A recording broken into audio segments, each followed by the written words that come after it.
A rich man shows up at his ex's wedding with a homeless woman on his arm, and at first everyone thinks it's a stunt. But when she walks into the room, something else happens. A faded keepsake and a whispered name hint that her past is tied to the bride's family. The night flips from spectacle to secret. Tabloids roar, and suddenly one woman's story could expose a long-buried betrayal. Then she disappears, and people are left asking why. What happens when mercy collides with a secret that could ruin reputations? And can kindness undo what the past has already broken? The thick cream envelope arrived on Matthew's mahogany desk, like a ghost from the past. His name was written in flowing gold calligraphy across the front, but it was the return address that made his stomach clench. Even before opening it, he knew what lay inside.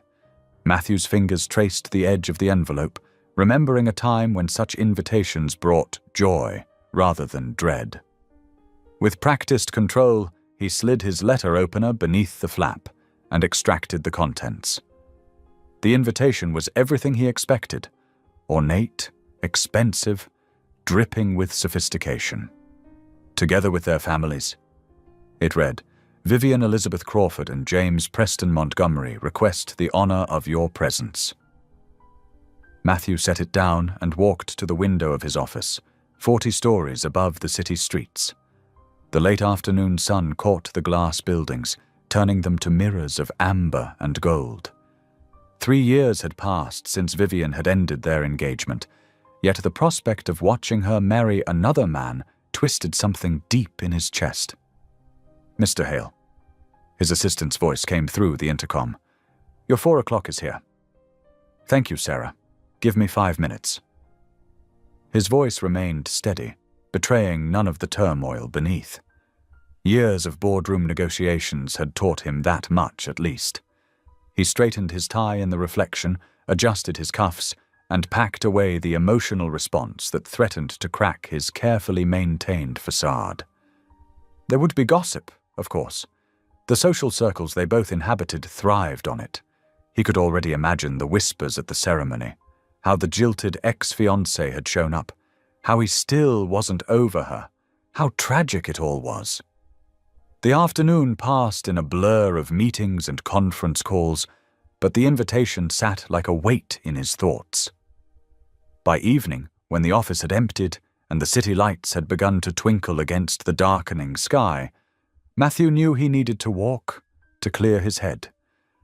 He loosened his tie and took the elevator down to the street. The autumn air held a crisp edge that helped clear away the cobwebs of the day. His feet carried him down familiar streets, past high-end boutiques and restaurants where he'd once dined with Vivian, now closing for the night. Without conscious thought, he found himself in a different part of the city, where the buildings were older and the streets less, polished. Here was the shelter he supported through his foundation, one of many charitable projects he preferred to manage quietly, without fanfare or press releases. Matthew slowed his pace as he approached. The shelter's windows glowed warmly in the gathering dusk, and through them he could see movement, people lining up for dinner, volunteers moving about with trays and supplies. That's when he first saw her. A woman with silver-streaked dark hair pulled back in a neat bun was moving through the dining area with quiet purpose. She stopped to help an elderly man with his tray, spoke soft words to a young mother with 2 children, and somehow managed to diffuse a brewing argument between 2 other residents with nothing more than a gentle touch and a few quiet words. Matthew found himself pausing, watching through the window. There was something compelling about her presence, not flashy or demanding attention, but steady as a heartbeat. She wore simple clothes, clearly worn but clean and neat, and moved with a dignity that seemed to create a pocket of calm wherever she went. "That's Rosa," a voice said beside him, making him start slightly. One of the shelter's regular volunteers was taking out trash bags. "Rosa Alvarez. She's been staying with us for about 6 months now. Don't know what we'd do without her, honestly. She helps out more than some of our paid staff." Matthew nodded, not wanting to explain his presence or interest. But he continued to watch as Rosa organized the serving line, her movements efficient but never hurried. When a young man dropped his tray, sending food scattering across the floor, she was there in moments, not to scold but to help clean up, speaking words Matthew couldn't hear but could see calming the man's evident distress. The contrast between this scene and the wedding invitation sitting in his desk drawer struck him forcefully. Here was someone who had likely lost everything, yet moved through life with grace and purpose. No pretense, no social maneuvering, just quiet strength and genuine care for others. A small commotion drew his attention back to the scene inside. An older woman had become agitated, her voice rising as she gestured wildly with her cane.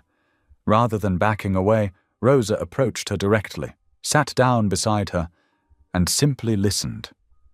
Within minutes, the woman's shoulders had relaxed, and she was wiping her eyes with a napkin Rosa had provided. Matthew checked his watch, surprised to find he'd been standing there for nearly 20 minutes. The city had grown darker around him, the street lamps creating pools of light on the sidewalk. He should head home. There were emails to answer, documents to review, a life of privilege and responsibility waiting for his return. But something about Rosa Alvarez stayed with him as he turned away from the shelter's warmth and walked back through the increasingly chilly night. The way she carried herself, the quiet authority she wielded not through position or wealth, but through simple human kindness. It challenged him in ways he couldn't quite articulate. His phone buzzed with a message from his sister, probably asking about the wedding invitation she knew he must have received. Matthew ignored it for now. His thoughts were still in that humble dining room, watching a woman who had every reason to be broken by life, but instead chose to be a source of strength for others. The contrast between Rosa's world and the one he would encounter at Vivian's wedding couldn't have been starker. Yet somehow, standing outside that shelter had made him feel more grounded than he had all day. The wedding invitation that had seemed so important hours ago now felt less powerful, less able to shake his composure. Rosa knelt beside Mr. Jenkins' chair, her experienced hands gentle as she checked the bandage on his ankle. The elderly man had stumbled on the shelter's steps earlier that day, and though the scrape wasn't serious, she wanted to make sure infection wouldn't set in. "You've got healing hands, Miss Rosa," Mr. Jenkins said, his weathered face crinkling into a smile. "Just like my wife had. She was a nurse too, you know." Rosa's fingers paused briefly as she secured the fresh gauze. "I haven't practiced nursing in quite a while, Mr. Jenkins." She kept her voice light, though something flickered in her dark eyes. "But some skills, they stay with you." From across the room, another resident called out, "Rosa, could you look at my shoulder again? It's acting up something fierce." "In a moment, Mrs. Chen," Rosa responded, finishing with Mr. Jenkins' bandage. As she stood, her knees protesting slightly, she caught sight of a familiar face in the doorway, the well-dressed man who'd been watching through the window the night before. But there was work to be done. Rosa moved to Mrs. Chen's table, where the elderly woman was rotating her shoulder with a grimace. As she began to gently manipulate the joint, using techniques learned long ago in physical therapy rounds, her mind drifted back to the hospital corridors she'd once walked. "I learned this when I worked at Mercy General," she explained to Mrs. Chen, demonstrating a stretching technique. "Before the factory collapse." The words slipped out before she could catch them, and she felt the familiar tightness in her chest. Mrs. Chen patted her hand. "You lost someone there?" Rosa nodded, focusing on the shoulder movement. "My brother. He was working overtime that night. After that..." She trailed off, then managed a small smile. "Well, one thing led to another. I took time off to care for our mother. She never really recovered from the shock. Then she passed, and the medical bills..." She shrugged, the gesture containing years of accumulated loss. From the doorway, Matthew stood very still, his expensive coat feeling suddenly heavy on his shoulders. He'd come back telling himself it was mere curiosity, a need to understand why this place, and this woman had occupied his thoughts all day. But watching her move from person to person, offering not just medical care but dignity and connection, he felt something shift in his perspective. Rosa was helping a young man with a persistent cough now, and Matthew could hear her patient questioning. "How long have you had this? Are you taking the antibiotics from the clinic? Make sure you finish the whole course this time, Joey, even if you start feeling better." Her voice carried the authority of professional training, but there was something more, a compassion that hadn't been beaten out of her, despite everything she'd lost. Matthew found himself thinking of the wedding invitation again, but this time with a different kind of clarity. Before he could second-guess himself, he stepped fully into the room. Several heads turned, but Rosa remained focused on her task, writing down instructions for Joey about rest and fluid intake. "Ms. Alvarez?" His voice came out more formal than he'd intended. She looked up, recognition flickering in her eyes. "Yes. I'm Matthew Hale." He moved closer, aware of the curious glances from others in the room.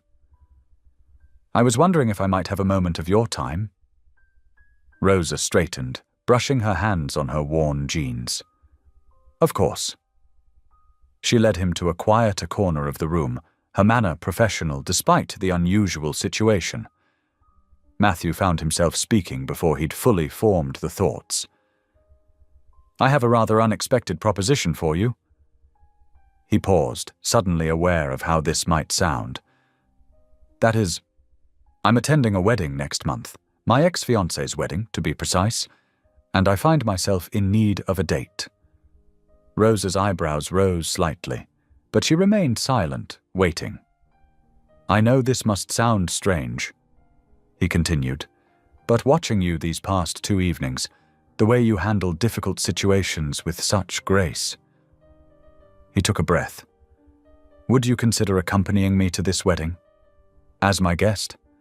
I would, of course, provide everything needed, attire, transportation, whatever you require." The words hung in the air between them. Rosa's expression was unreadable, but her eyes were sharp, assessing. When she spoke, her voice was careful. "Mr. Hale, while I appreciate the offer, I have to wonder why you would ask someone you've never even spoken to before tonight to attend such a personal event." "Because you're real," he said, the words surprising even him with their honesty. "In a world of careful social maneuvering and practiced smiles, you're genuinely helping people. No agenda, no networking, no social climbing. Just—" He gestured to the room around them. "This." Rosa looked around at the shelter's dining area, at the people she'd come to know over the past months. When she turned back to Matthew, there was a hint of something like amusement in her eyes. "You realize this sounds like the plot of a movie? The wealthy businessman asking the homeless woman to be his date?" Matthew felt his face warm slightly. "I suppose it does, but I'm not asking for a performance or a pretense. Just be yourself. That's actually exactly what I need." He watched as she considered his words, her fingers absently smoothing a wrinkle in her shirt. In that gesture, he saw both the nurse she had been and the woman she was now, someone who had lost everything but her essential self. "When is this wedding?" she asked finally. 4 weeks from Saturday at the Metropolitan Garden Hotel." Rosa's eyes widened slightly at the venue name, but she didn't comment on it. Instead, she said, "I would need to make sure someone could cover my volunteer shifts here." "Of course," Matthew said quickly, hope rising in his chest. "Is that a yes?" Rosa looked at him for a long moment, and he had the distinct feeling he was being evaluated by criteria he couldn't quite understand. Finally, she nodded. "Yes, Mr. Hale, I'll accompany you to your ex-fiancée's wedding. Though I have to say this might be the strangest thing I've agreed to in quite a while." A genuine smile spread across Matthew's face, the first one he'd felt since receiving that gilded invitation. "Thank you, Ms. Alvarez. I think this might work out better than either of us expects." Rosa shook her head slowly, her practical nature wrestling with the surreal situation. "Mr. Hale, while I appreciate the gesture, I really don't think—" "Please," Matthew interrupted, his voice gentler than before. "Call me Matthew." She studied him carefully, noting the expensive cut of his suit that somehow didn't match the warmth in his eyes. "Matthew, then. I have to ask, why really? There must be dozens of society women who jump at the chance." A shadow crossed his face. "That's exactly why I'm asking you. Those women, they'd see it as an opportunity, a chance to get their hooks in." He ran a hand through his hair, messing up its perfect arrangement. "But you see people. Really see them." Mrs. Chen, one of the regular volunteers, walked past with a stack of plates, trying hard to look like she wasn't listening. Rosa noticed several others casting curious glances their way. "I've watched how you work here," Matthew continued, leaning against the wall. "You treat everyone with dignity. No judgment, no pity, just respect. That's rare." Rosa felt her cheeks warm. "It's just basic human decency." "No," Matthew said firmly. "It's extraordinary. And that's exactly what I need at this wedding. Someone real. Someone who won't play games or try to score points off other people's pain." The evening bustle of the shelter continued around them. The clatter of dishes, murmured conversations, the squeak of chairs on linoleum. Rosa found herself remembering her nursing days, how she'd learned to read people quickly, to spot the difference between what they said and what they needed. "Mrs. Rodriguez?" called Joey from across the room. "My head's feeling worse." "Just a moment," Rosa replied, automatically, then turned back to Matthew. "I should check on him." "Of course." Matthew stepped aside, but didn't leave. Instead, he watched as she went to Joey's table, felt his forehead, and spoke to him quietly. When she returned, there was a hint of admiration in his expression that made her uncomfortable in its sincerity. "See, that right there," he said. "You don't stop being who you are, no matter the circumstances." Linda, another shelter regular, approached hesitantly. "Everything okay, Rosa?" "Yes, Linda, thank you." Rosa smiled reassuringly, aware of the protective concern in the older woman's eyes. Once Linda moved away, Matthew spoke again, his voice taking on a playful edge that seemed to surprise even him. "Think of it as an anthropological study. You can observe how the other half lives, report back to everyone here about all our ridiculous customs." A reluctant laugh escaped her. "Now you're just trying to make this sound like an adventure instead of what it really is?" "And what's that?" "A complicated situation that could go wrong in about 100 different ways." Matthew's expression sobered. "You're probably right. But maybe—" He paused, choosing his words carefully. "Maybe it could also be a chance to be seen for who you are, not just your circumstances. To remind certain people that worth isn't measured by bank accounts or social standing." Rosa felt something shift inside her at those words. She looked around the shelter, at the familiar faces, the worn furniture, the makeshift home they'd created here. "The volunteers would need to cover my shifts." "I'll make a donation to help with staffing," Matthew offered quickly, then added, "Not as payment for your company, just because it's the right thing to do." Mrs. Chen passed by again, this time not even pretending not to listen. She gave Rosa an encouraging nod. "There would be logistics to consider," Rosa said slowly. "I don't exactly have a suitable wardrobe for a society wedding." "All taken care of," Matthew assured her. "Whatever you need. No strings attached." Rosa raised an eyebrow. Everything comes with strings, Mr. Hale. Matthew.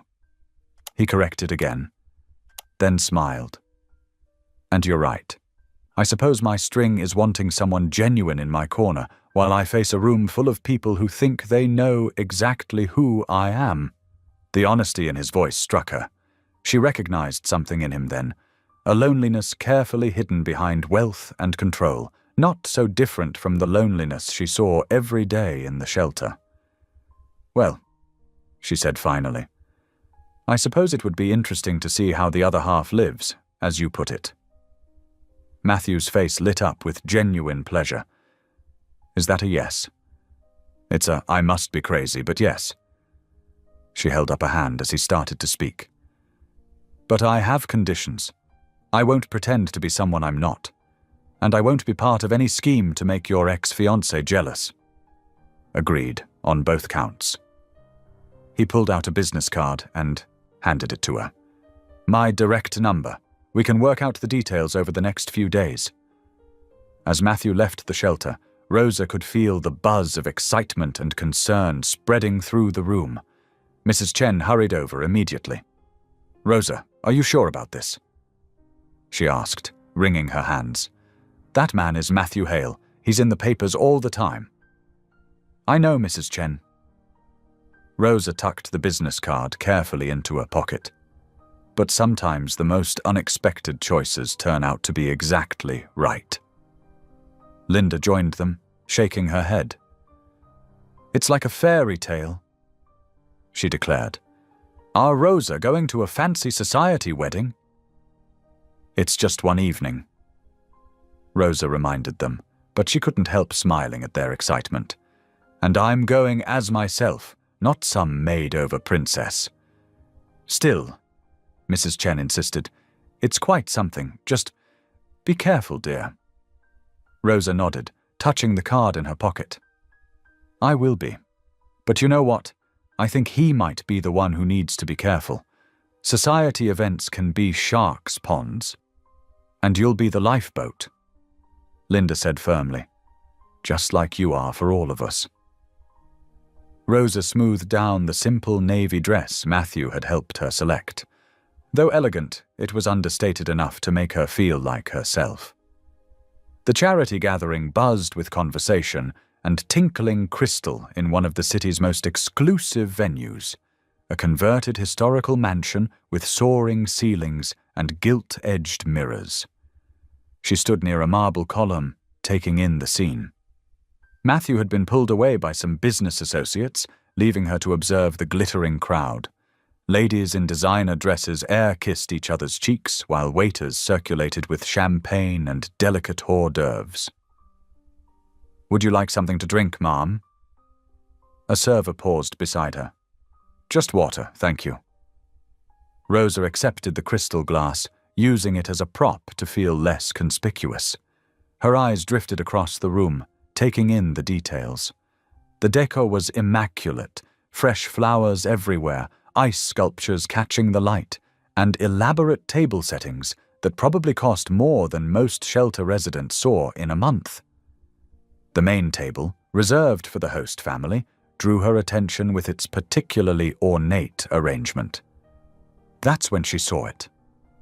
Rosa's hand trembled slightly, causing ripples in her water. There, embossed on a silver centerpiece, was a distinctive crest, a rising phoenix surrounded by intertwined roses. Her free hand unconsciously went to her neck, where beneath her dress hung a small silver pendant on a worn chain. The pendant had been her mother's most treasured possession, passed down through generations. Rosa had never known its origin story, only that her mother had guarded it fiercely, even in their hardest times. The matching crests couldn't be a coincidence. I see you're admiring our family emblem. The voice behind her was cultured, elegant. Rosa turned to find an older woman studying her with keen interest. Her silver-streaked hair was perfectly styled, her posture regal. I'm Eleanor Bradford, Vivian's mother. Rosa Alvarez, she managed, extending her hand. Thank you for including me in your celebration. Alvarez. Eleanor's perfectly shaped eyebrows drew together. That's interesting. You remind me of someone I knew long ago. She tilted her head, examining Rosa's features more closely. A dear friend named Carmen. The room seemed to tilt slightly. Carmen, her mother's name. Rosa's fingers clutched her water glass tighter. Carmen Alvarez? Eleanor's voice had dropped to nearly a whisper. Rosa couldn't find her voice for a moment. When she did, it came out barely audible. She was my mother. Eleanor Bradford's face went ash white. She reached out to steady herself against a nearby chair. "Oh my God!" she breathed. "You're Carmen's daughter." The elegant woman's reaction confirmed what Rosa was beginning to suspect. There was far more to her mother's story than she'd ever known. The pendant around her neck suddenly felt heavy with unspoken history. "Perhaps we should sit down," Eleanor suggested, gesturing to a quiet corner with a small settee. Rosa followed, her legs feeling unsteady. They had just settled when Vivian appeared, looking like a magazine cover in her designer dress. "Mother, the photographers want to—" She trailed off, noting Eleanor's pallor. "Is everything all right?" "Everything's fine, darling," Eleanor said smoothly, though her hands were clasped tightly in her lap. "Just catching up with Matthew's guest." Vivian's eyes swept over Rosa with barely concealed disdain before she nodded and moved away. But Rosa barely noticed, her attention fixed on Eleanor Bradford's trembling hands and the way the older woman kept staring at her, as if seeing a ghost. "Your mother," Eleanor began, then stopped. "How is Carmen?" "She passed away 5 years ago," Rosa said quietly. Eleanor closed her eyes briefly.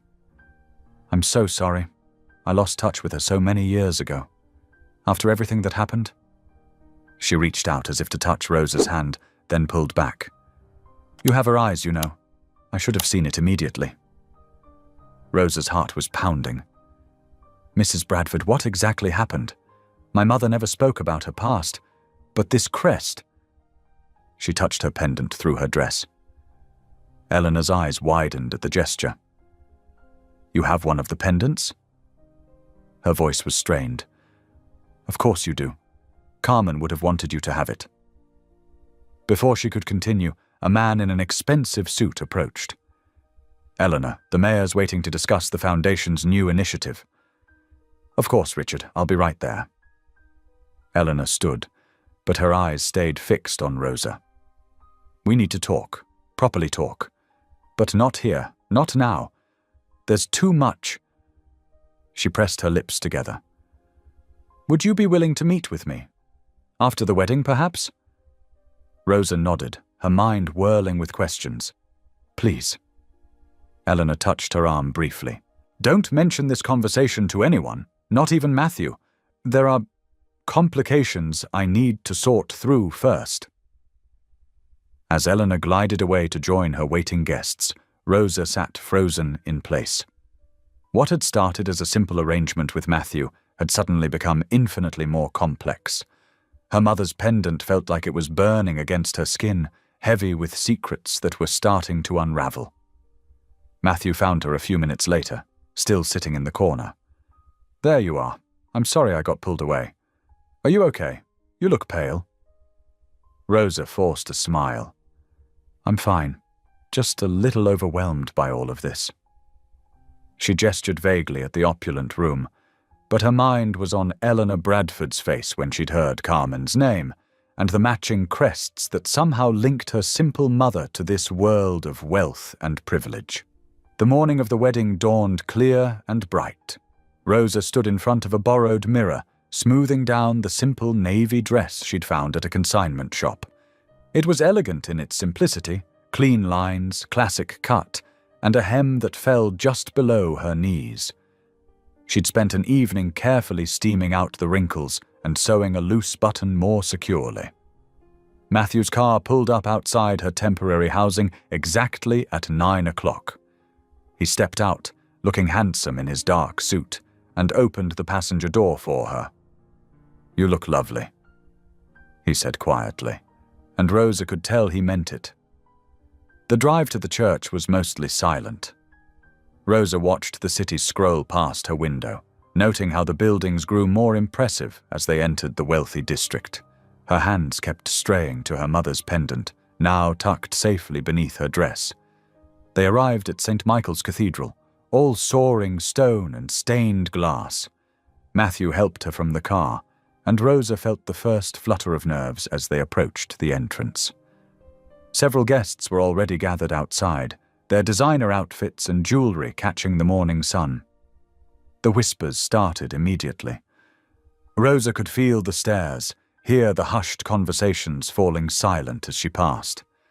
A woman in an elaborate hat turned to her companion and muttered something behind her hand. "Ignore them," Matthew said under his breath, but Rosa hadn't survived years of hardship by caring what privileged people thought of her. She held her head high as they entered the cathedral's vast interior. The sanctuary was a symphony of white flowers and ribbon, with sunlight streaming through the ancient windows. More guests filled the pews, and the ripple of gossip followed their progress down the aisle. Rosa caught fragments of whispered conversations. "Can't believe he brought... Where did he find... What was he thinking?"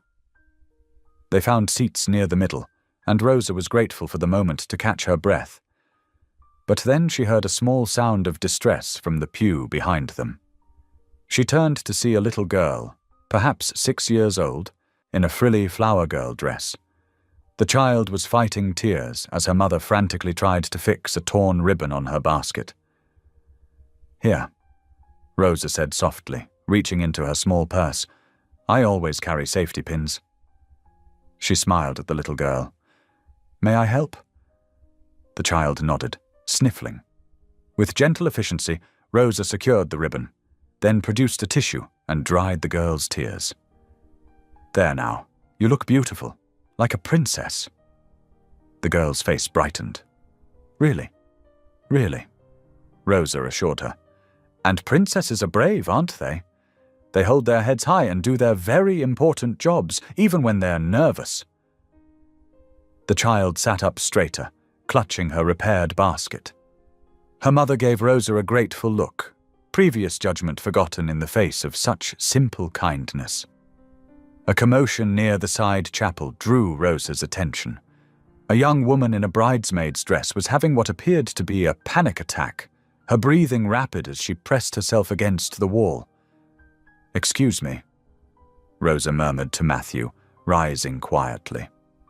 She approached the young woman, whose name tag identified her as part of the wedding coordination team. "Can't," the bridesmaid gasped. "Too many people. Everything has to be perfect. Look at me," Rosa said in the calm, firm voice she'd used countless times with patience. "That's right. Now, we're going to breathe together. In through your nose, out through your mouth." She demonstrated, and the young woman followed her lead. "Good. Again. In and out." Several people had stopped to watch, but Rosa kept her focus entirely on the bridesmaid. "Tell me your name." "Sarah," the young woman managed. "Okay, Sarah, you're doing great. Keep breathing with me. Now, what's the first thing you need to do next?" Check the bride's room. Make sure everything's ready." "That's perfect. We'll focus on just that one task. Would you like me to walk with you?" Sarah nodded gratefully. As they walked toward the bride's room, Rosa kept her talking about simple things, her favorite coffee shop, her cat at home. By the time they reached their destination, Sarah's breathing had normalized and her hands had stopped shaking. "Thank you," she said. "I don't know what happened. It was just suddenly all too much." "It's a big day with a lot of pressure," Rosa said. "But you're doing fine. One task at a time." As Rosa made her way back to her seat, she noticed the atmosphere around her had shifted. The sneers and whispers had largely given way to thoughtful looks and quiet conversations. A few people even smiled at her as she passed. Matthew was watching her with an expression she couldn't quite read. "You never stop helping people, do you?" he asked softly. Rosa settled back into her seat. "It's not about helping. It's about being human." The cathedral was nearly full now. The organist began playing soft preliminary music, and the wedding coordinator was directing the last guests to their seats. Rosa noticed Eleanor, Bradford in the front pew, resplendent in pale blue silk. The older woman caught her eye for a moment, and Rosa saw that same flash of recognition and unease before Eleanor quickly looked away. The little flower girl from earlier walked past their pew, head held high, her basket perfectly steady in her small hands. She gave Rosa a tiny, secret wave as she passed. "Who are you, Rosa Alvarez?" Matthew murmured, so quietly she wasn't sure she was meant to hear. She thought about her mother's pendant, about Eleanor Bradford's reaction, about all the twists and turns that had led her to this moment.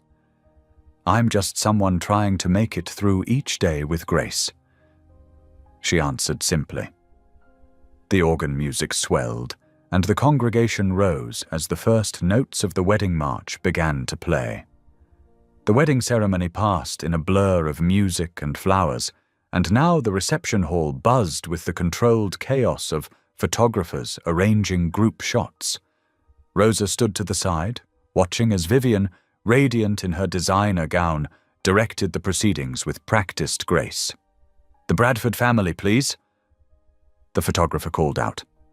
"And then we'll do the receiving line." Matthew touched Rosa's elbow. "Are you all right?" "Of course," she said, though her heart was beating faster as the receiving line began to form. Soon they would be face to face with Vivian, and Rosa wasn't sure what to expect. The line moved slowly. When they finally reached the front, Vivian's smile remained perfectly fixed, but Rosa noticed her fingers tightening on her new husband's arm. "Matthew," Vivian said, her voice carrying just the right note of warmth for old friends. "I'm so pleased you could come." Her gaze shifted to Rosa, and something flickered in her eyes, recognition, confusion, and what might have been fear. "And this must be your friend." "Rosa Alvarez," Rosa supplied quietly, extending her hand. Vivian took it with the briefest touch possible. "How interesting. I don't believe we've met before, have we?" "No," Rosa said simply. "But congratulations on your wedding. The ceremony was beautiful." "Thank you." Vivian's smile remained, but her face had gone slightly pale. "Matthew, might I have a word with you, in private?" Matthew's jaw tightened, but he nodded. "Of course. Rosa, would you mind?" "Not at all," Rosa said, stepping away. She watched as Vivian led Matthew to a small anteroom off the main hall, closing the door behind them. Inside, Vivian rounded on Matthew. "What kind of game are you playing?" "Game?" Matthew's voice was quiet but held an edge. "I brought a date to your wedding. Isn't that what the invitation suggested?" "Don't be obtuse." Vivian paced the small room. "You know exactly what I mean. Where did you find her? Why does it matter where I met Rosa?" "It matters because—" Vivian stopped, pressing her fingers to her temples. "You have no idea what you're doing. Then enlighten me." Matthew stepped closer. "What exactly am I doing, Vivian? Besides attending my ex-fiancé's wedding with a kind, intelligent woman who happens to be currently homeless." Vivian flinched at the word homeless. "Is that what this is about? Some sort of statement about charity? About how much you've grown since we ended things?" "Since you ended things, you mean?" The words hung between them, heavy with years of unspoken pain. "You never did tell me the real reason why. I told you we wanted different things." "No." Matthew's voice was firm. "That's what you said, but it wasn't the truth. You were scared of something, Vivian. You still are. I can see it in your face every time you look at Rosa." Vivian turned away, her shoulders tense. You don't know what you're talking about. Then tell me, after all these years, don't you think I deserve the truth? The truth. Vivian laughed, but it was a brittle sound. The truth is that you were too good, Matthew, too moral, too concerned with doing the right thing. And I knew that if we married, you would eventually start asking questions. About my family, about the factory, about all the things we never discuss in polite company. The factory. Matthew frowned. You mean the one that collapsed? That was a tragedy, but it was years ago. Yes, it was. Vivian's voice was barely above a whisper. And some tragedies leave marks that never fade. She straightened her shoulders, composing herself. But this is my wedding day, and I won't have it ruined by old ghosts. Ghosts? Matthew studied her face. Or people who are very much alive. Vivian's hand trembled as she smoothed her dress. I need to get back to my guests. This conversation is over. Is it? Matthew caught her arm as she reached for the door. What aren't you telling me, Vivian? What are you so afraid of? For a moment, something cracked in Vivian's perfect facade. She looked suddenly younger, vulnerable in a way Matthew hadn't seen since they were first dating. There are things you don't understand, Matthew. Things that happened. Decisions that were made. By whom? Your parents? You? Please, Vivian whispered. Let it go. For both our sakes. Both our sakes, or for the sake of your family's reputation? Vivian pulled away from him. You always did think the worst of us. No, Matthew said quietly. I always thought you were better than the choices you were making. I still do. Then you were wrong.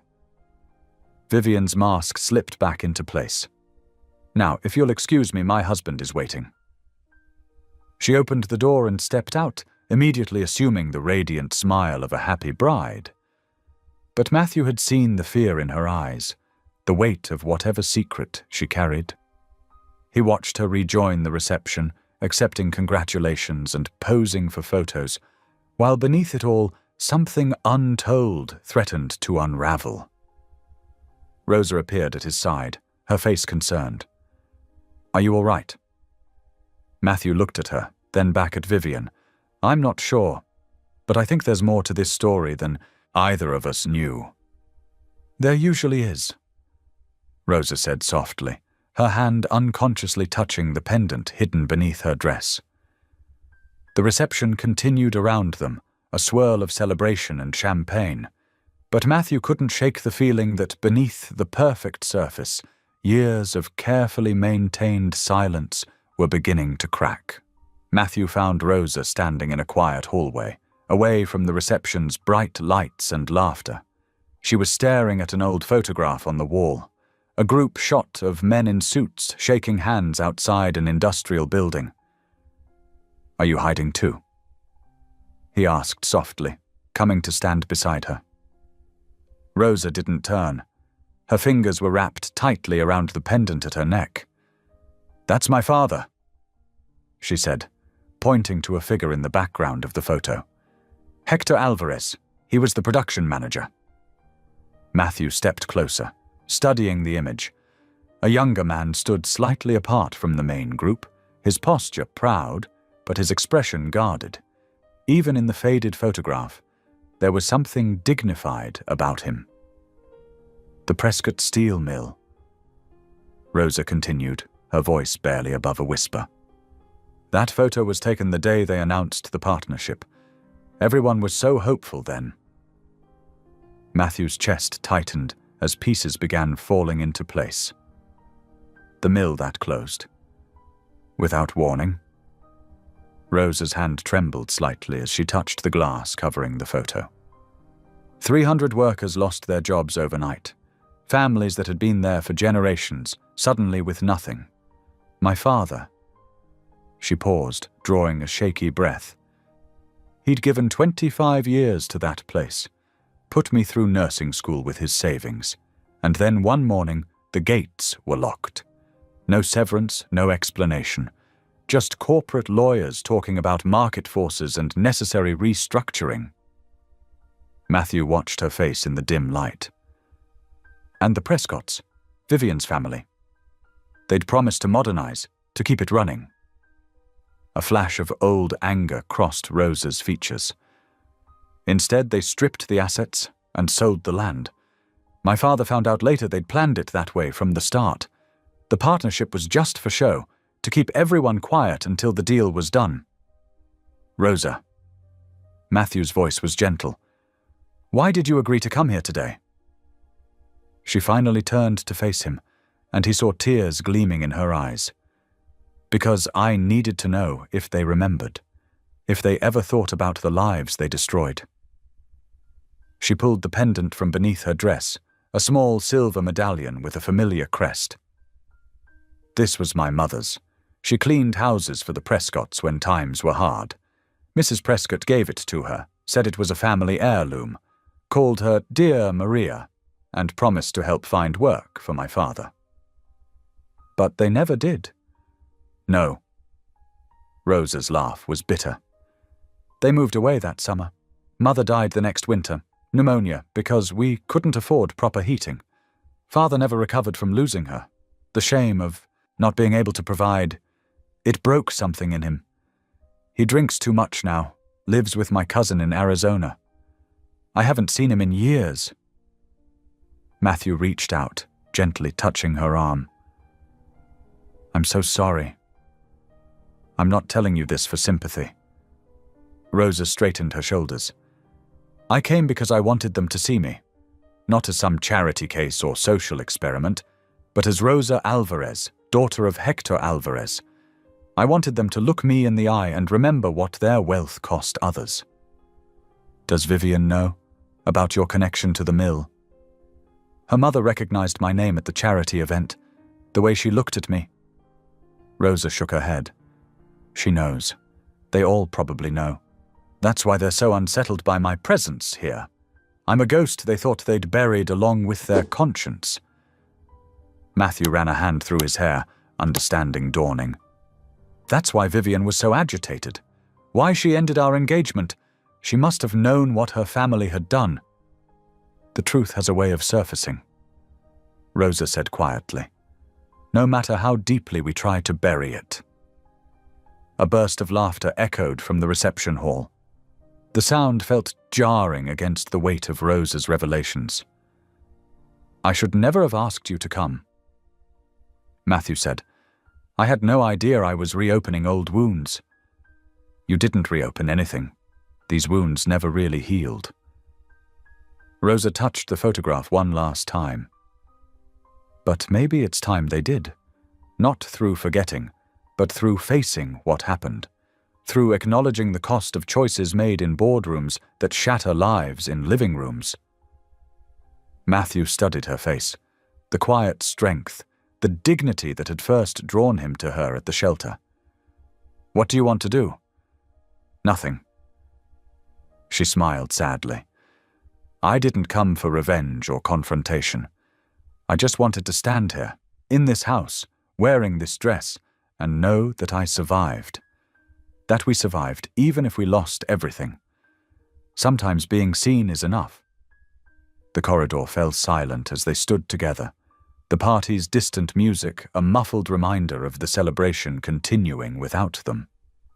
The old photograph hung between them, a frozen moment of handshakes and promises that would soon be broken, while in the present, two people from vastly different worlds found understanding in the quiet shadows of a wedding day. Rosa finally tucked the pendant back beneath her dress, its weight familiar against her heart. We should return to the reception. People will talk. Let them, Matthew said softly. Some things are worth talking about. Matthew's mother cornered him by the elaborate ice sculpture, her pearls gleaming as brightly as her displeasure. What were you thinking, bringing her here? She whispered, her voice sharp despite her polite smile. The board members are watching, Matthew. Everything you do reflects on the company. Matthew fought the urge to loosen his tie. The weight of expectations felt heavier than usual in the ornate ballroom. "Mother, please. Rosa is my guest. She's from a homeless shelter." His mother's words carried that familiar edge of disappointment. "And now I hear whispers about some connection to the Prescott factory scandal. Do you have any idea what this could do to our relationships? To our standing?" Across the room, Rosa stood alone near a window, her fingers fidgeting with the hem of her dress. Matthew could see the board members huddled in small groups, their glances anything but subtle. Richard Thompson, the eldest board member, was shaking his head while speaking in hushed tones to others. "The timing couldn't be worse," his mother continued. "With the merger negotiations next month, there are more important things than mergers." Matthew interrupted, though his stomach tightened at the thought of the potential fallout. "Don't be naive. You've worked too hard to risk everything on some social experiment." Before Matthew could respond, Harold Pierce, another board member, approached with a tight smile. "Matthew, might I have a word? In private." Rosa watched this exchange from her quiet corner, feeling increasingly like a pawn in a game she hadn't meant to play. The elegant surroundings that had seemed magical earlier now felt suffocating. She noticed the whispers, the sidelong glances, the way conversations stopped when she walked past. "You look like you could use this," a gentle voice said. An elderly woman held out a glass of water, her smile kind and genuine. "I'm Margaret Wilson. I used to be a nurse at County General." Rosa accepted the water gratefully. "I was a nurse too before life took an unexpected turn." Margaret's eyes held no judgment. "I remember reading about the factory closure. Treated some of those families myself. It wasn't right, what happened." Tears pricked at Rosa's eyes. "I should go. I'm only making things worse by being here." "Nonsense." Another voice joined in. A distinguished-looking man in his 60s stepped forward. "I'm James Wilson, Margaret's husband, former labor rights attorney." He gave Rosa a knowing look. Sometimes discomfort is necessary for change. Across the room, Matthew was enduring Harold Pierce's thinly veiled warnings about public image and shareholder confidence. His mother stood nearby, nodding in agreement, while other board members drifted closer to listen. "The shelter project is one thing," Harold was saying. "Admirable work, really. But this display, it raises questions about your judgment." Rosa watched Matthew's jaw tighten, saw the strain in his shoulders. She hadn't asked for this role in his world's drama. Perhaps it would be easier to slip away quietly, return to the familiar safety of the shelter, where at least she knew who she was. But then she felt Margaret's gentle hand on her arm. "You know, dear, I was at that charity event last week. Saw how you helped that overwhelmed young server when she dropped her tray. No one else even moved to assist, but you didn't hesitate. That's just what anyone would do," Rosa murmured. "No," James said firmly. "It's what someone with true character does. This room could use more of that, not less." A young woman in an expensive dress approached their small group. "Excuse me," she said hesitantly. "Are you Rosa Alvarez? My grandfather worked at the factory. He always spoke highly of your father." Rosa's heart clenched. "You're Carmen's granddaughter, little Sophie?" The woman's eyes lit up. "Yes, I can't believe you remember. I was just a child, but I never forgot how your family helped us after the closure. My grandfather said your father gave him his last savings to help us move to find work." More guests drifted closer, drawn by the conversation. Rosa saw Matthew watching from across the room, concern evident in his expression. She straightened her shoulders, drawing strength from the unexpected allies around her.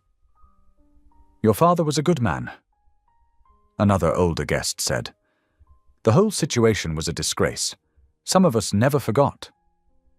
Margaret squeezed Rosa's hand. Perhaps that's why you're really here today. Not as anyone's weapon or statement, but as a reminder that humanity matters more than headlines. The whispers continued among the board members, but now Rosa let them wash over her like distant waves. She thought of the shelter, of the dignity she tried to preserve there for others who had lost everything but their essential humanity. She thought of her father, who had lost his pride, but never his integrity. James Wilson's voice was quiet but firm. Stay, Ms. Alvarez. Some stories need to be remembered, even at fancy weddings, especially at fancy weddings. Matthew finally extracted himself from the board members and made his way to Rosa's side. I'm so sorry, he murmured. I never meant to put you in this position. Rosa looked at the small group that had gathered around her. Margaret with her nurse's compassion, James with his fighter's spirit, young Sophie with her grateful memories. She thought of the photograph in the hallway, of all the lives changed by decisions made in distant boardrooms. I'm not leaving, she said softly. Not because of you or them or anyone else. I'm staying because some truths deserve to be faced in the light. The evening light slanted through the tall windows, casting long shadows across the reception hall. Rosa's fingers trembled slightly as she reached into her small clutch purse, retrieving 2 carefully preserved documents that she'd carried with her for years. The papers were worn at the edges, softened by time and handling, but the words on them remained clear enough to read. Margaret Wilson leaned closer, her earlier kindness giving Rosa the courage she needed. What are those, dear? Evidence, Rosa said quietly, of what really happened. She smoothed the first document, a ledger page from the factory's final month. The neat columns of numbers told a story that contradicted the official narrative of inevitable closure. Matthew stood at her shoulder, his presence steady. May I? Rosa handed him the ledger page. His eyes widened as he scanned the figures. These numbers. The factory was still viable. There was enough capital to keep it running, yes. Rosa finished. But someone chose not to. She unfolded the second paper. A hospital note dated 3 days before the closure announcement. This is from Dr. Elizabeth Chen. She was treating my father for stress-related symptoms when this arrived. The hospital note was brief but devastating. Patient presence with severe anxiety following meeting with Prescott Corp representative. Claims verbal agreement for bridge funding was rescinded without explanation. Recommendations for follow-up care. A sharp intake of breath drew their attention. Vivian stood frozen several feet away, her wedding dress rustling softly as she swayed. Where did you get those? My father kept everything, Rosa said, her voice gentle despite the weight of the moment. Including the letter promising temporary support while the workers found new positions. It was signed by Thomas Prescott. The name hung in the air like smoke. Thomas Prescott, Vivian's father, had passed away 2 years ago, but his decisions lived on in the lives he'd altered. Vivian's carefully maintained composure cracked. I remember that week, she whispered. Father was unusually agitated. He spent hours in his study with the phone off the hook. Mother said we weren't to disturb him. James Wilson studied the ledger with professional interest. The numbers align with what we suspected at the time, but could never prove. The closure wasn't necessary, it was expedient. More guests gathered, drawn by the quiet intensity of the conversation.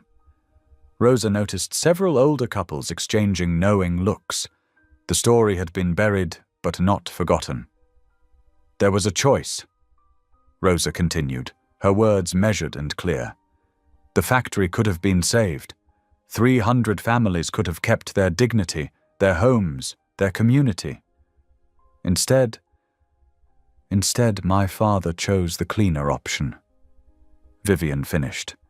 Her face had gone pale, but something like relief flickered in her eyes. I always wondered why he refused to discuss it, why he donated so generously to job training programs afterward. He was trying to wash away his guilt. Matthew touched the hospital note gently. Dr. Chen, I remember her. She tried to organize emergency medical support for the displaced workers, but the funding was blocked. By the hospital board. Rosa nodded. Your mother sits on that board, doesn't she? Matthew's mother had drifted closer during the exchange. Now she stepped forward, her elegant posture unable to hide her discomfort. We were told it would encourage dependency. She said softly, that it was better to make a clean break. The documents passed from hand to hand. Rosa watched as each person confronted the reality they represented. Not just numbers and dates, but human lives treated as abstract problems to be solved. My father died believing he had failed his workers. Rosa said. He never knew that the system was rigged against him from the start, that his good faith meant nothing against corporate convenience. Vivian sank into a nearby chair, her wedding finery incongruous with her distress. I was in college when it happened. I remember asking questions, but father said it was just business. Natural market forces. I chose to believe him because it was easier. We all did. Matthew's mother admitted. We all looked away. The revelation settled over the gathering like a heavy blanket. What had begun as whispered scandal about Matthew's unconventional date had transformed into something far more meaningful, a moment of collective reckoning with comfortable lies and calculated indifference. Margaret Wilson's voice cut through the silence. Well, now we know. The question is, what do we do with that knowledge? Rosa carefully returned the documents to her purse. I didn't bring these to demand anything, but maybe knowing the truth can help us all do better. Make different choices. See people as more than numbers on a ledger. The evening light had deepened to purple, and somewhere in the distance, a clock chimed the hour. The wedding reception would soon begin in earnest, but something fundamental had shifted in the atmosphere. The glittering superficiality had given way to something more authentic and uncomfortable, but also more hopeful. Matthew rose slowly from his seat, champagne glass in hand. The murmurs of conversation around the reception hall gradually quieted as guests noticed his stance. The crystal chandeliers cast a warm glow across the gathered faces, some curious, others wary, all waiting. He cleared his throat, his usual confident demeanor softened by the weight of the moment. I'd like to say something, if I may. His voice carried clearly across the room. Many of you came here tonight expecting a certain kind of show. I admit I had my own theatrical intentions. A few nervous chuckles rippled through the crowd. Matthew's gaze found Rosa, who sat with quiet dignity in her simple dress, her hands folded in her lap. But what we witnessed instead was something far more valuable. We saw courage, real courage, not the kind that makes headlines, but the quiet kind that changes hearts. His voice grew warmer, more passionate. Rosa Alvarez didn't come here seeking revenge or trying to shame anyone. She came with truth, yes, but also with grace. Rosa's eyes glistened as Matthew continued.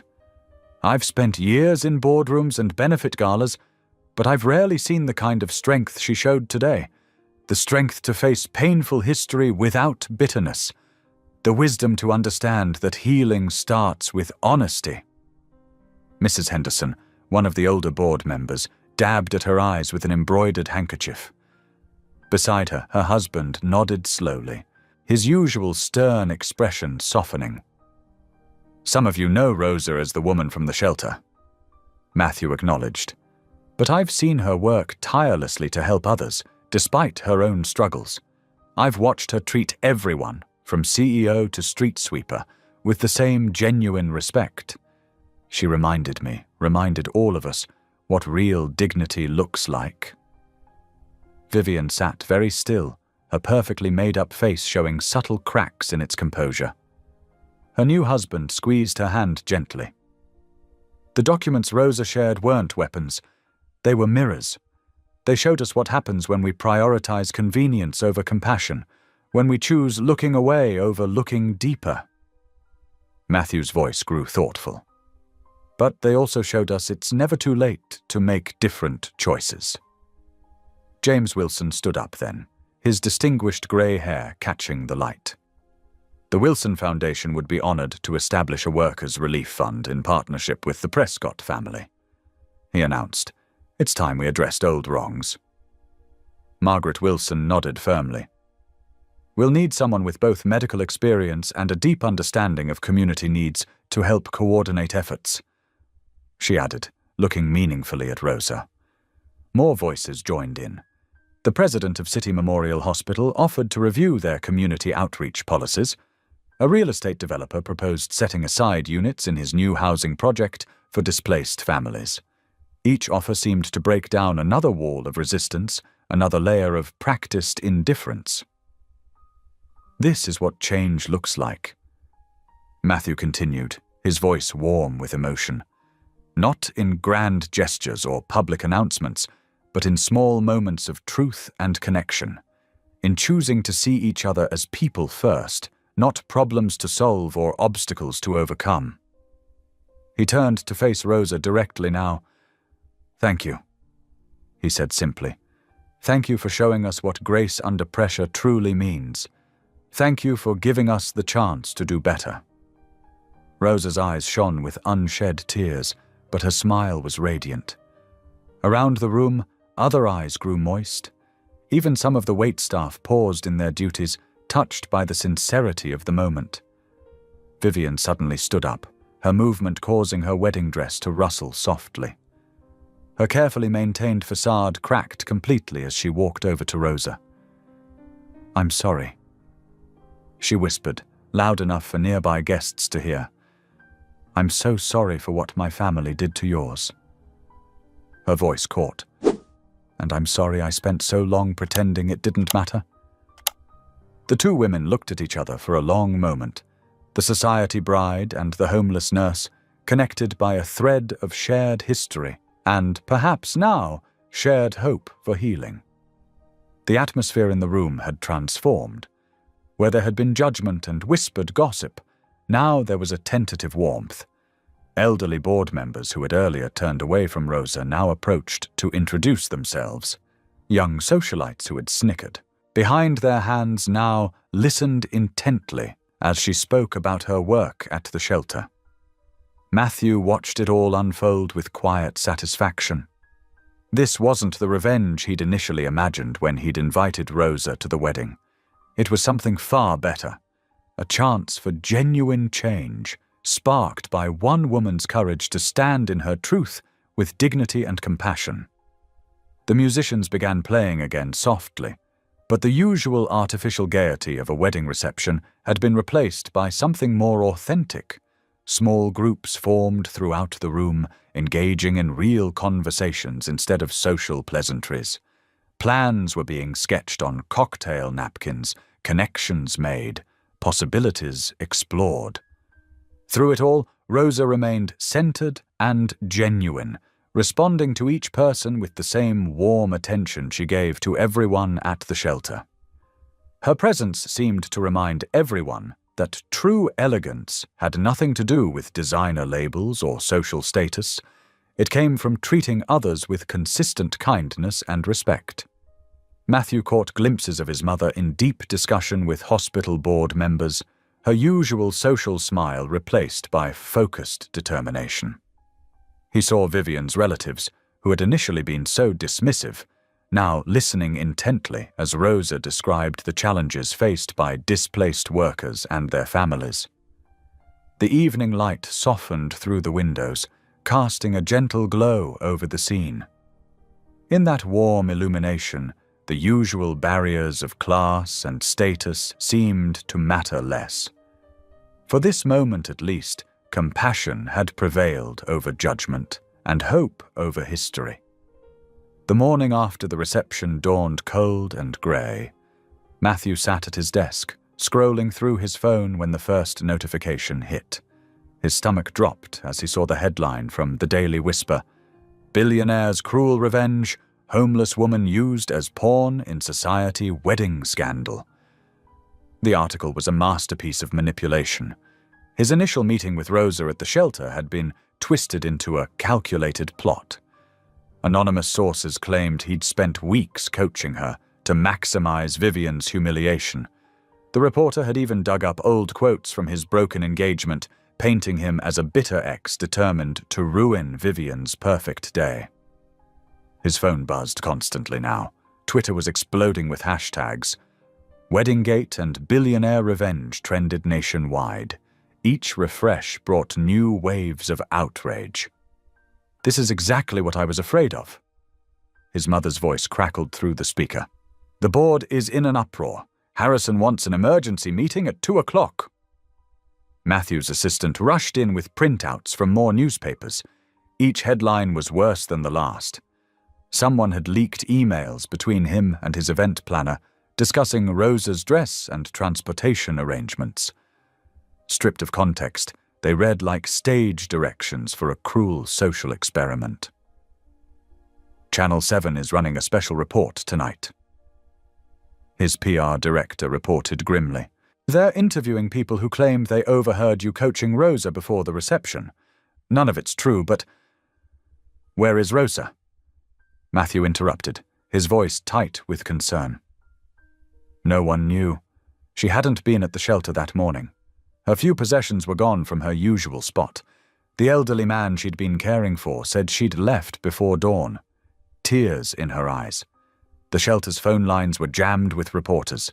Social media detectives had somehow found Rosa's old nursing license, spreading her personal information across the internet. Cruel memes featuring her face circulated widely. The Prescott family's lawyers are demanding a retraction. His assistant added, looking pale. "They're claiming deliberate emotional distress. Vivian's mother had to be sedated this morning when the story broke." Matthew tried calling Rosa again. Straight to voicemail. He'd left dozens of messages already, each more desperate than the last. "Rosa, please, let me fix this. None of it's true. Please call me back." The board meeting was brutal. Harrison, his senior-most director, slapped down a thick folder of press clippings. "Do you understand what this does to our reputation, to our partnerships? The Wilson Foundation is already reconsidering their commitment to the Workers' Relief Fund."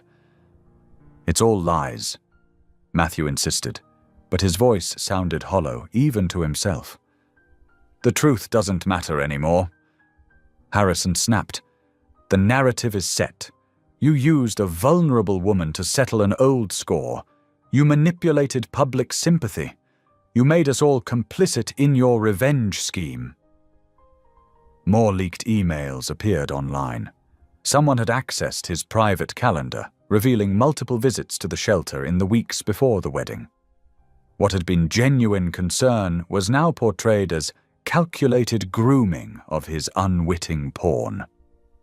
The shelter's director called, sounding exhausted. "The press won't leave us alone. They're harassing our residents, trying to get dirt on Rosa. Someone spray-painted gold digger on our front wall."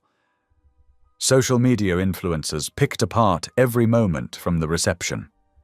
Rosa's simple dress was mocked as a calculated costume. Her gentle interactions with guests were labeled as rehearsed performances. Her documented history of nursing was dismissed as an elaborate backstory. Matthew's phone buzzed with a text from Vivian. "I actually believed you'd changed. I thought you really cared about making things right. How could you do this to her?" He wanted to respond, to defend himself, but what could he say? The truth seemed impossibly distant now, buried under an avalanche of speculation and manufactured outrage. The elderly man from the shelter, Mr. Jenkins, somehow got through to Matthew's private line. "She was crying when she left," he said quietly. "Said she couldn't bear bringing shame to the people who'd shown her kindness. said sometimes it's better to disappear than watch good things turn ugly. By evening, the damage was overwhelming. The Daily Whisper published a follow-up piece claiming Rosa had been promised money and connections in exchange for her performance. Anonymous comments flooded news sites, calling her everything from a con artist to a social climber. Matthew's security team reported photographers camping outside his office and home. They'd even found his private lake house, hoping to catch Rosa hiding there. The internet had turned their genuine connection into a tawdry scandal, their moments of truth into calculated theatre. His mother called again, her voice heavy with disappointment.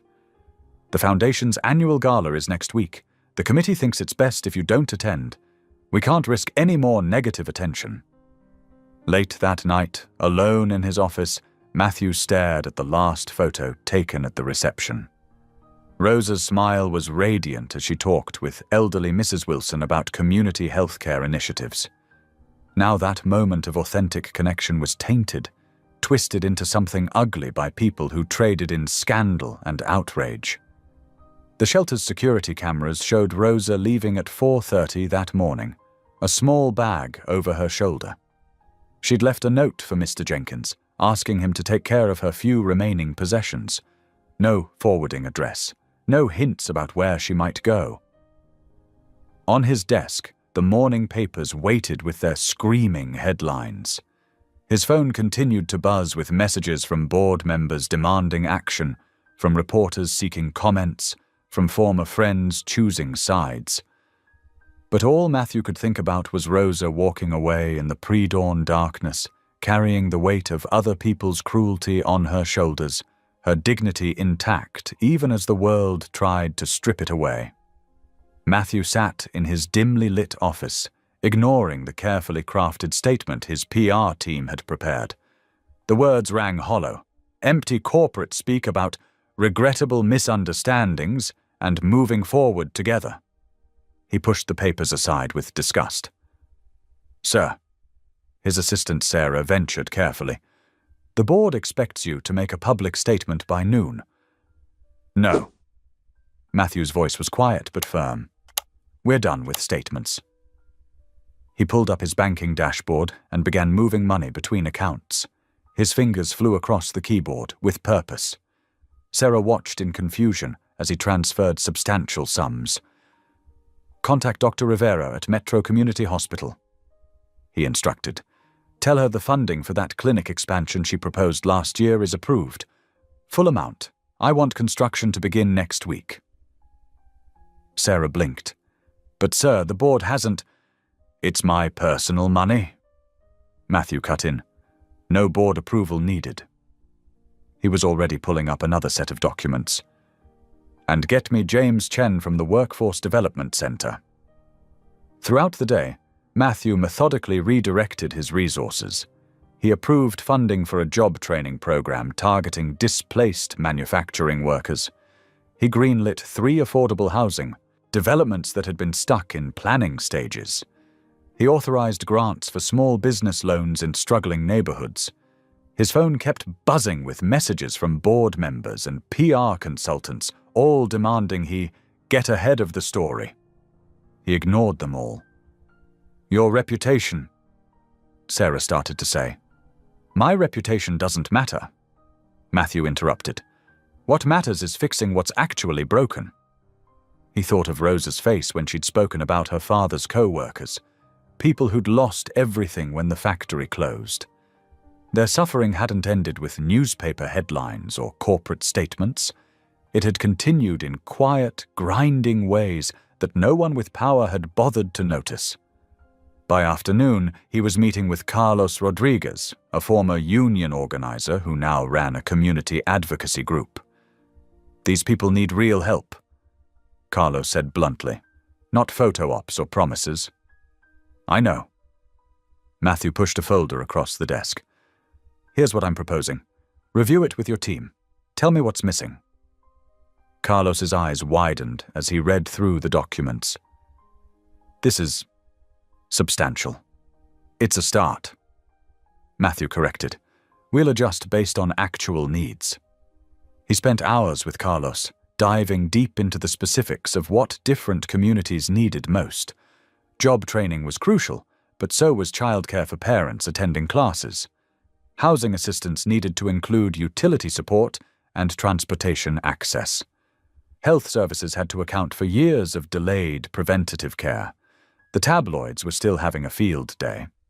New sources emerged hourly with wild claims about his relationship with Rosa. Social media influencers picked apart every interaction they'd had at the wedding. His phone filled with messages from society friends, either condemning him or offering to help manage the situation. Matthew ignored it all.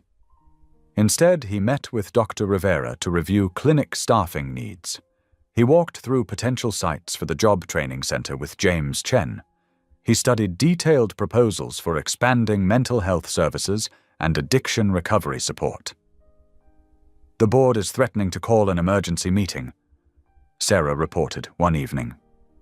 Matthew barely looked up from the housing development plans he was reviewing. "Let them." "Sir, they could force you to step down." "Then I'll have more time for this work." He made another note about increasing the number of 3-bedroom units for families. Days passed. While gossip columns speculated about his whereabouts, Matthew worked quietly with community leaders and service providers. He sat in crowded community centers listening to residents describe their needs. He visited shelters, not for photo opportunities, but to understand their capacity issues and funding gaps. Every decision was measured against a simple standard. Would this create real, lasting help for people like those Rosa had known? Would it address the kind of systemic failures that had turned skilled workers and caring professionals into statistics? His mother appeared in his office one morning, elegant as always. "Darling, you have to do something about these headlines. The family name is meaningless if we don't use our resources to help people." Matthew finished. He showed her the plans for the new clinic. "This matters more than our social standing." She studied his face for a long moment. "You really care about her, don't you?" "I care about what she showed me," he corrected. "About the people society finds it convenient to ignore." When his board demanded budget cuts to offset reputational damage, Matthew transferred more of his personal funds to keep projects moving forward. When influential friends hinted they could make the scandal go away, he declined their help and instead asked them to support specific community initiatives. "You can't fix everything," Sarah said gently one late night as Matthew reviewed another proposal. "No," he agreed, "but I can fix some things, real things, and that matters more than any public statement ever could." The work continued quietly, deliberately, focused on creating genuine change rather than managing perceptions. While the media circus raged on, Matthew kept his attention fixed on the tangible ways he could help. One clinic, one training program, one housing unit at a time. It wasn't dramatic or headline-worthy. But with each small step forward, each life potentially made better, he felt closer to honoring what Rosa had shown him about dignity, courage, and the power of choosing to help rather than harm. The morning light filtered through the shelter's windows as Vivian stood hesitantly at the entrance. Her designer coat felt out of place among the worn furnishings and tired faces. Julian squeezed her hand gently. "You're doing the right thing," he murmured. Vivian nodded, her throat tight. The past week had been filled with painful revelations as she'd finally allowed herself to dig through old family records. Each yellowed document had told a story of calculated decisions that had devastated lives like Rosa's family. "Is Rosa here?" she asked one of the volunteers, trying to keep her voice steady. The woman gave her a measuring look. "She's helping in the kitchen." Vivian found Rosa stirring a large pot of soup, her movements precise and practiced. She looked up as Vivian approached, her expression carefully neutral. "Mrs. Harrison?" Rosa acknowledged quietly. This is unexpected. Please, Vivian said. Could we talk somewhere private? Rosa wiped her hands on her apron and led them to a small office. The space was cramped but clean, with a desk covered in donation forms and scheduling sheets. Julian positioned himself by the door, a steady presence but giving them space. I've been going through our family archives, Vivian began, her hands twisting together. About the factory closure. About your father. Rosa's face remained composed, but her shoulders tensed slightly. I found letters. Vivian continued. From my father to the board. He knew about the safety concerns, the pension obligations. He had reports showing how many families would be affected. 432. Rosa said softly. That's how many workers lost their jobs, their savings, their homes. Vivian's eyes stung. Yes, and he chose to protect the company's profits instead of helping those families transition. My whole life, I accepted the story that it was just business, that sometimes hard decisions had to be made. Hard for whom? Rosa asked, but there was more sadness than anger in her voice. I was wrong. Vivian whispered. My family was wrong. We had the power to help, and we chose not to use it. We wrapped ourselves in privilege and pretended not to see the damage we caused. Julian moved closer, resting a supportive hand on her shoulder as tears began sliding down her cheeks. My father died believing he'd failed his workers, Rosa said. He'd promised them that if they worked hard, stayed loyal, they'd have security. Instead, they lost everything while the Prescotts got richer. I can't undo what happened, Vivian acknowledged. But I can stop hiding from it. Stop pretending it wasn't our responsibility. She reached into her bag and pulled out a thick folder. This is a proposal. Julian helped me put it together. It's for a foundation, funded by my personal inheritance, focused on supporting displaced workers and their families. Job training, education assistance, housing support, medical care. Rosa took the folder but didn't open it. I'm not asking for forgiveness. Vivian continued. I don't have that right, but I am asking for your help in making sure this actually serves the people who need it. You understand their struggles in a way I never can. Why now? Rosa asked quietly. Because seeing you at the wedding forced me to face what we'd done. And because... Vivian's voice broke. Because I'm tired of being part of the problem, of maintaining an image instead of addressing real pain. Julian spoke up gently. We want to do this right, with real input from the community, real commitment to long-term support. Rosa finally opened the folder, scanning the documents inside. Her expression remained thoughtful as she read. These people aren't charity cases, she said finally. They don't need pity or patronizing assistance. I know, Vivian replied. They need respect, dignity, real opportunities to rebuild what was taken from them. And resources, Rosa added. Access to the kinds of support systems your family has always had. Yes. Vivian met her eyes steadily. Will you help us make sure this foundation provides that? Really provides it, not just as a PR move or tax write-off.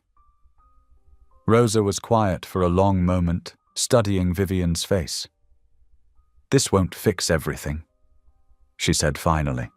Some wounds don't heal completely. I understand. And I'll need time to think about this, to talk to people who were affected. Of course, Julian assured her. Take whatever time you need. The offer will stand. Rosa closed the folder carefully. Thank you for coming, for acknowledging what happened. That matters.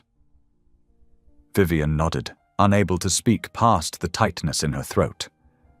As they turned to leave, Rosa's voice stopped them. Mrs. Harrison? Vivian looked back. My father always said that true strength isn't in never making mistakes. It's in facing them honestly and trying to make things right. Fresh tears spilled down Vivian's cheeks as she absorbed the words.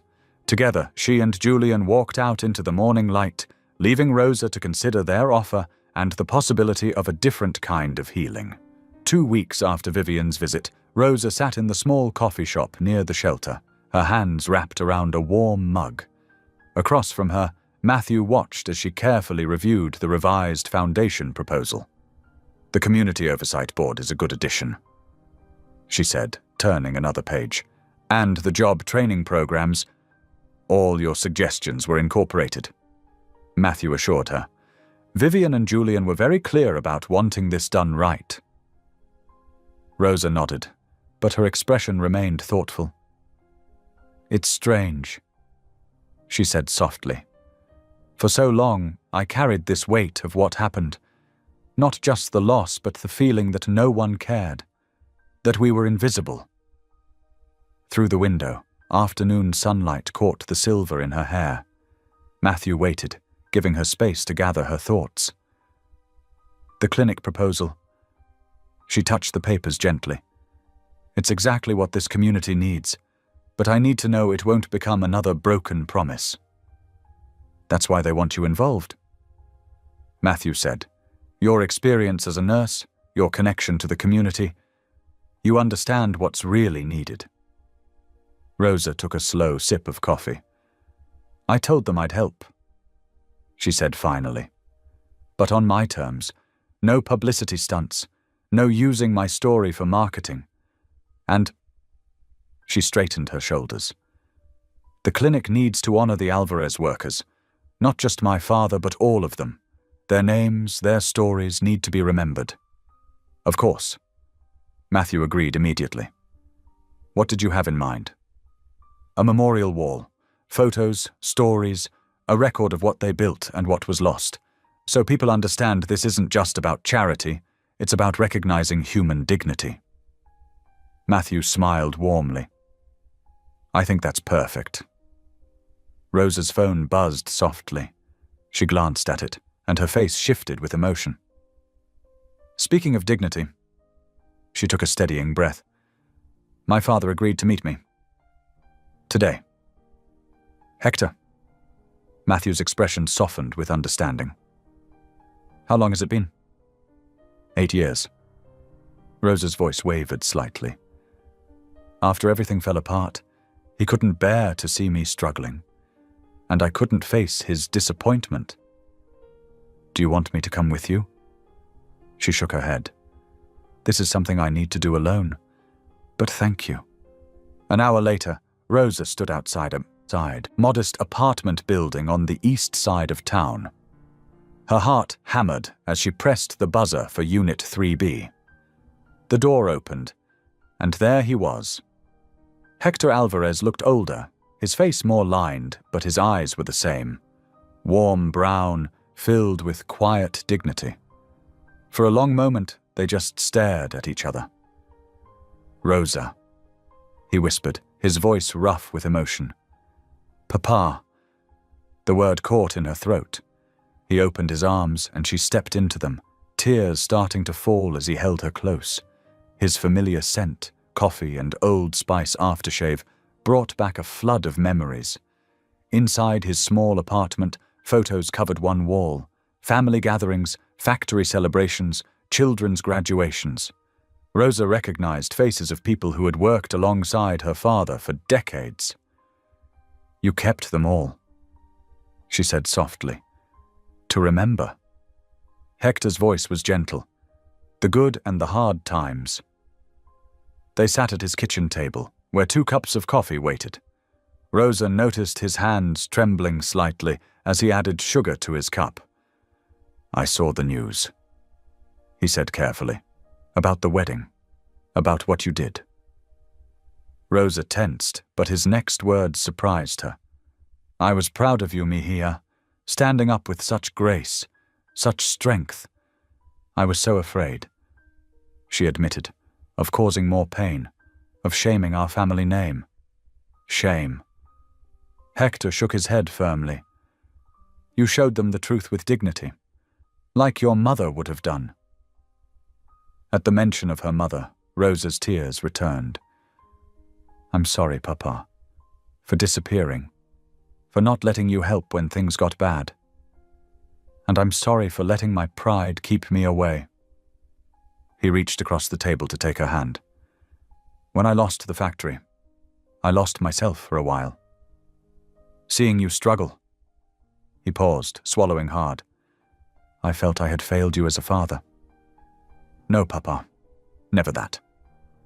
Rosa squeezed his hand. "You taught me what matters most. Honesty, hard work, caring for others. Even in the shelter, those lessons helped me survive. Help others survive." Hector nodded slowly. "Tell me about your work there." As Rosa described her role at the shelter, the people she helped, Hector listened intently. When she explained about the new clinic project, his eyes grew bright with unshed tears.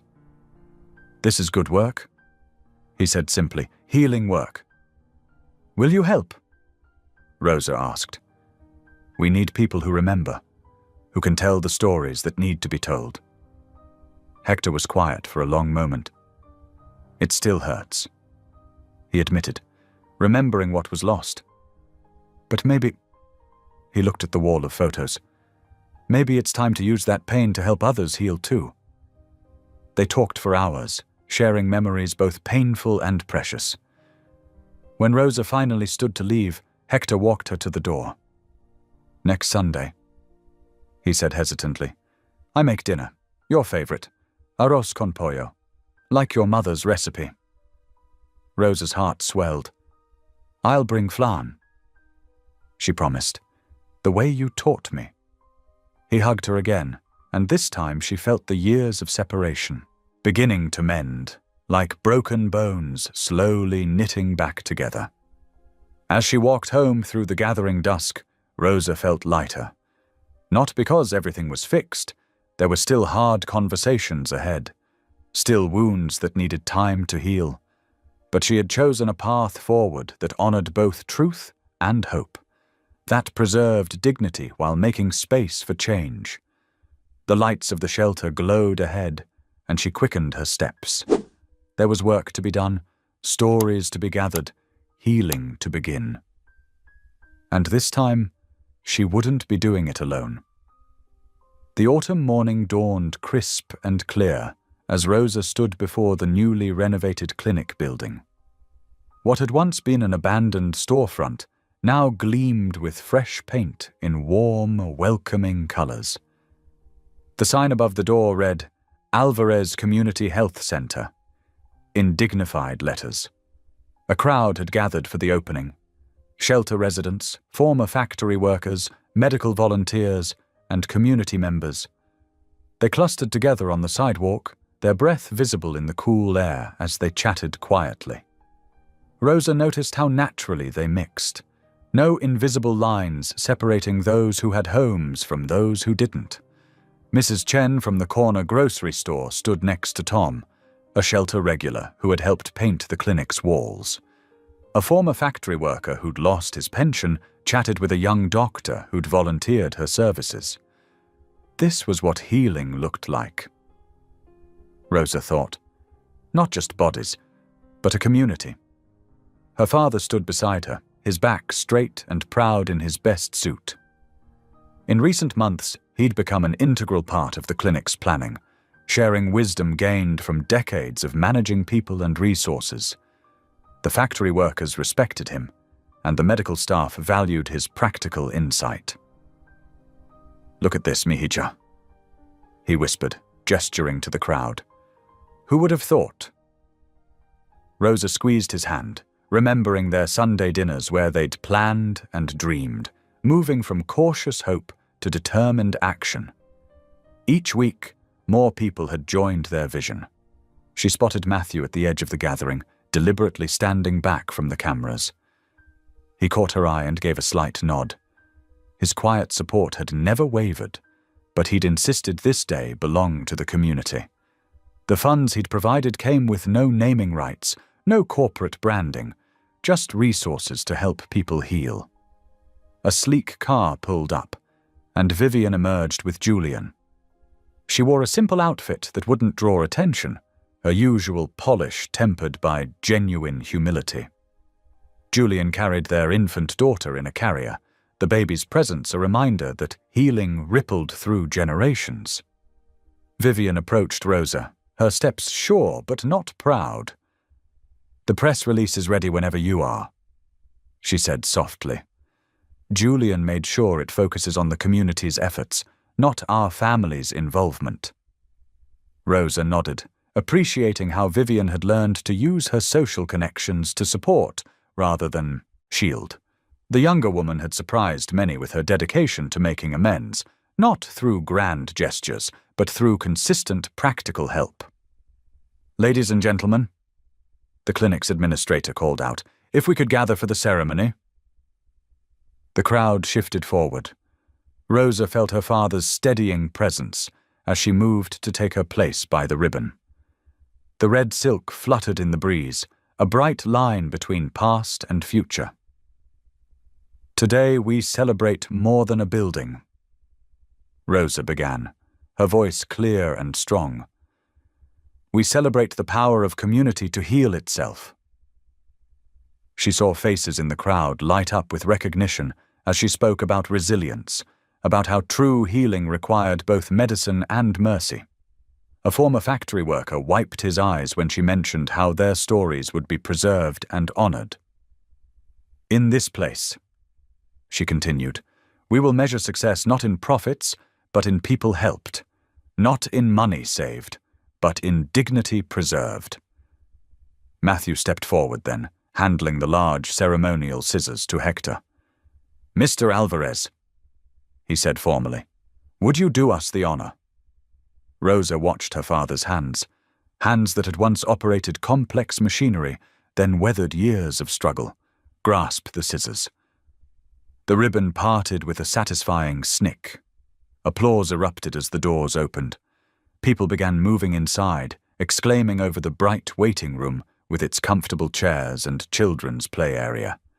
Local artists had donated paintings that celebrated the community's diversity and strength.